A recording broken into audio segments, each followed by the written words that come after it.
안녕하세요. 라엠밥입니다. 도둑은 누구입니까? 성난 세 사람이 솔로몬 왕의 궁정에 나타났습니다. 첫 번째가 말했습니다. 우리 셋은 비즈니스 파트너입니다. 계획을 가지고 함께 출장을 갔다고 말했다. 두 번째가 말했습니다. 안식일 직전에 우리는 판 구덩이에 돈을 숨겼고 안식일 직후에 파낼 계획이었습니다. 솔로몬 왕은 주의 깊게 들었습니다. 사라졌다. 하지만 우리가 그것을 시도했을 때 그것은 사라졌습니다. 세 번째가 말했다. 우리 말고는 아무도 몰랐어요. 우리 중 하나는 도둑입니다. 주님, 우리 각자가 그가 돈을 훔치지 않았다는 것을 맹세하게 하십시오. 그렇게 하면 우리 중 누가 도둑인지 알아낼 수 있습니다. 그러나 솔로몬 왕은 서두르지 않았습니다. 그는 돈을 훔친 사람도 거짓말을 하고 거짓 맹세를 할 것임을 알고 있었습니다. 그는 그들 중 누구에게 죄가 있는지 어떻게 알 수 있었습니까? 내일 다시 오십시오. 그가 세 사람에게 말했습니다. 이튿날 동력자들이 나타나자 솔로몬 왕은 이렇게 말했습니다. 귀하의 사례를 논의하기 전에 다른 문제에 대한 귀하의 의견을 듣고 싶습니다. 솔로몬 왕의 아첨은 마법과 같았고 그들은 그의 문제를 듣기를 간절히 기다렸습니다. 소년과 소녀는 함께 자랐고 나이가 들면 남편과 아내가 되겠다고 서로 맹세했습니다. 적어도 그들은 다른 사람과 결혼하기 전에 상대방의 허락을 받기로 결정했습니다. 몇 년이 지났습니다. 맹세를 잊은 소녀는 다른 사람과 결혼했습니다. 결혼식 직후 그녀는 이전의 약속을 기억하고 남편에게 그 사실을 말했습니다. 그는 그 아이를 찾아서 당신들이 서로에게 맹세한 맹세를 취소해달라고 부탁하기 전에는 우리는 남편과 아내로 살 수 없습니다. 라고 말했습니다. 그들은 그에게 돈을 가지고 그녀의 어린 시절 친구를 찾기 위해 나섰습니다. 그들은 그를 발견하고 그에게 맹세를 무효화하기 위해 그에게 돈을 주겠다고 제안했지만 그는 좋은 사람이었기 때문에 진심으로 마잘 토부를 원했고 돈을 거절했습니다. 집에 가는 길에 행복한 새 커플이 강도를 당했습니다. 그 여자는 돈을 돌려주세요라고 애원했습니다. 그녀는 강도에게 그녀의 남편이 얼마나 좋은지, 그들이 함께 이사하기 전에 그녀가 그녀의 서약을 돌보게 할 정도로 참을성 있고 그녀와 함께 자란 소년이 돈을 받는 것을 거부하는 것이 얼마나 좋은지에 대해 말했습니다.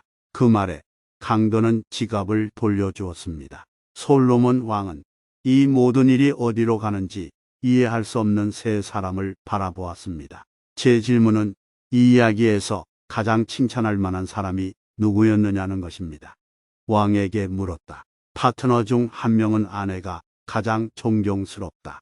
그녀는 소녀였을 때 한 맹세를 지켰습니다. 두 번째 파트너는 남편이 가장 칭찬할 만하다. 그는 아내를 사랑했지만 그 소년을 찾기 위해 결혼식 직후 집을 떠났고 그녀가 서약에서 풀려나서야 남편 노릇을 할 수 있었습니다. 마지막 파트너는 사실 둘 다 모범적으로 행동했다. 그러나 소녀는 바보였습니다. 그들이 그에게 돈을 주었을 때 왜 그가 받지 않았습니까? 당신은 도둑입니다. 당신은 도둑입니다. 솔로몬 왕은 마지막 파트너를 가리키며 고함을 질렀습니다. 당신이 그 소년에 대해 그런 식으로 말할 때 당신은 돈에 대한 권리가 없더라도 돈에 대한 욕구가 있음을 보여주는 것입니다. 나는 당신이 파트너에게서 돈을 훔쳤다고 확신합니다. 마지막 파트너는 자신의 잘못을 인정했고 다른 두 사람은 솔로몬 왕의 지혜에 감명을 받고 만족하며 집으로 돌아갔습니다. 이혼하기 싫은 여자. 로마인들이 예루살렘에 있는 거룩한 성전을 파괴한 후 격동의 세월에 시돈의 한 유대인 부부는 자녀를 갖는 축복을 받지 못했습니다. 그들은 서로를 극진히 사랑했고 자신들의 삶을 밝게 하려고 노력했지만 그들의 가정은 참을 수 없이 텅 비어 있었습니다. 10년의 기다림 끝에 그들은 위대한 현자 랍비 시몬 바 요차이 앞에 와서 이혼을 요구했습니다. 그들의 불행한 이야기를 들은 랍비는 생각에 잠긴 채 이렇게 대답했습니다. 경건한 부부는 망감이 교차하며 혼인의 마지막 날 잔치를 충실히 준비했다. 식사 때 슬기로운 여인은 남편을 위해 포도주를 잔에 따라 따랐습니다. 기분이 점차 좋아지자 그는 그녀에게 이렇게 말했습니다. 얘야, 우리 집을 둘러봐. 여기에 원하는 소중한 물건이 있습니까? 유품을 골라 당신이 다시 살게 될 아버지의 집으로 가지고 가십시오. 아내는 남편이 깊은 잠에 빠질 때까지 기다렸다. 그녀는 하인들에게 빨리 그를 침대에 싣고 아버지 집으로 데려다 주세요. 라고 말했습니다. 자정에 술이 다 깬 후 남편은 혼수 상태에서 깨어났습니다. 내가 어디 있지? 그는 어둠 속에서 외쳤다. 당신은 내 아버지 집에 있습니다. 그의 아내가 대답했습니다. 나는 여기서 뭘 하고 있는 거지? 내가 당신이 말한 대로 하지 않았습니까? 그녀가 말했다.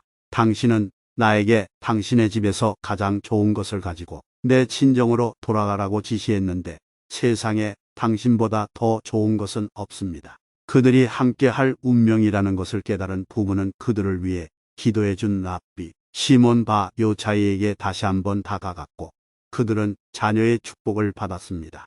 미드라시는 다음과 같은 교훈으로 이야기를 마무리합니다. 이 이야기에서 필사자는 다른 필사자에게 나는 당신보다 세상에서 아무것도 원하지 않습니다. 라고 말했고 그 결과 GD는 그들에게 구원을 가져왔습니다. 우리는 세상에서 당신보다 더 원하는 것은 없습니다. 라고 말하면서 매일 GD의 구원을 기다리는 이스라엘 백성의 경우에는 얼마나 더 그렇습니까? 드디어 하늘 남편과 재회하는 날이 오기를. 죄인 랍비 아브너의 감동적인 이야기. 최근에 여러분과 나누고 싶은 흥미로운 이야기를 읽었습니다. 모제스 벤 나흐만 모지즈 벤 나크먼은 일반적으로 나흐마니데스 나크머나이즈로 알려져 있으며 람반 렘본이라는 약어로도 불립니다. 그에게는 준수한 유대교의 길에서 벗어나 그의 공동체를 떠나 중요한 정부 관리가 된 제자 에브너가 있었습니다.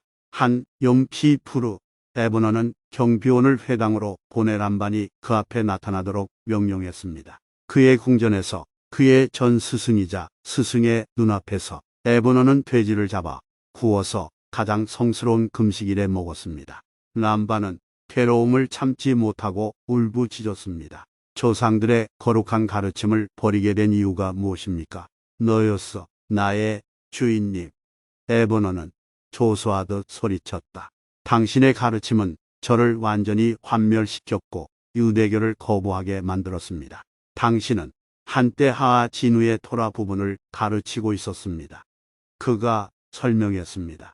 당신은 우리에게 52구절로 된 이 짧은 토라 부분에서 토라는 모시아기 오기까지 유대 민족의 긴 역사의 모든 세부 사항을 암호화한다고 가르쳤습니다. 당신은 또한 그 구절에 암호화된 모든 유대인의 이름이 지금까지 살았던 모든 유대인의 이름이라고 주장했습니다. 이것은 분명히 터무니없는 일입니다.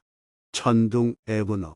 어떻게 4000년의 역사와 수백만 명의 이름을 614단어로 압축할 수 있단 말인가? 람반은 내가 말한 것은 절대적으로 사실입니다. 라고 선언했습니다. 그렇다면 나도 거기에 있어야 합니다. 내 이름은 어디에 있고 내 운명은 어디에 있습니까? 람반의 표정이 심각해졌다. 그는 이 비밀을 밝히기 위해 GD에게 조용히 기도했습니다. 에브너, 귀하의 이름은 26절에서 찾을 수 있습니다. 다음 단어의 세 번째 글자가 무엇인지 말해 주십시오. 아마 아르티리자의 EM 알레프의 시 비타 비트미 노시 눈 지크룸 리즈. 구절은 다음과 같습니다. 여기에서 GD는 유대 민족이 토라의 길을 외면하고 너무 악해져서 그들을 멸망시키고 싶어 한다고 꾸짖습니다. 에브너는 죽음처럼 하얗게 변하고 통곡하기 시작했습니다. 저에게 희망이 있습니까? 그는 애원했다. 내 끔찍한 죄를 바로잡기 위해 내가 할 수 있는 일이 있습니까? 람반은 이전 학생을 동정적으로 바라보았습니다. 구절 자체가 정정을 제공했습니다. GD는 그들의 기억이 지워질 때까지 그들을 흩어 놓을 것이라고 말합니다. 다시는 소식을 듣지 못하도록 도망쳐야 합니다. 에브너는 배를 탔고 다시는 보이지 않았습니다. 이 구절의 세 번째 글자의 인코딩된 이름은 에브너가 아니라 랍비 에브너를 나타내는 접두사 R을 포함합니다. 이 시점까지 에브너는 랍비가 의미하는 것과 완전히 반대되는 삶을 살았지만 토라는 그를 랍비라고 부릅니다. 에브너는 그가 회개할지 여부를 선택할 수 있는 자유 선택권을 가졌습니다. 그러나 토라는 궁극적으로 그의 영혼의 거룩함이 빛을 발할 것이며 회개를 통해 자신을 에브너뿐만 아니라 저명한 유대인 랍비로 변모시킬 것이라고 확신합니다. 에브너와 같은 큰 죄인도 위대한 랍비가 될 수 있고 또 될 것이라는 확신을 가지고 모든 유대인, 심지어 우리 자신을 어떻게 보아야 하는지에 대한 얼마나 큰 교훈입니까? 지금까지 라엔 밥이었습니다. 구독과 좋아요, 알림 설정까지 꼭 눌러주시면 다음 영상 제작에 큰 힘이 됩니다. 감사합니다.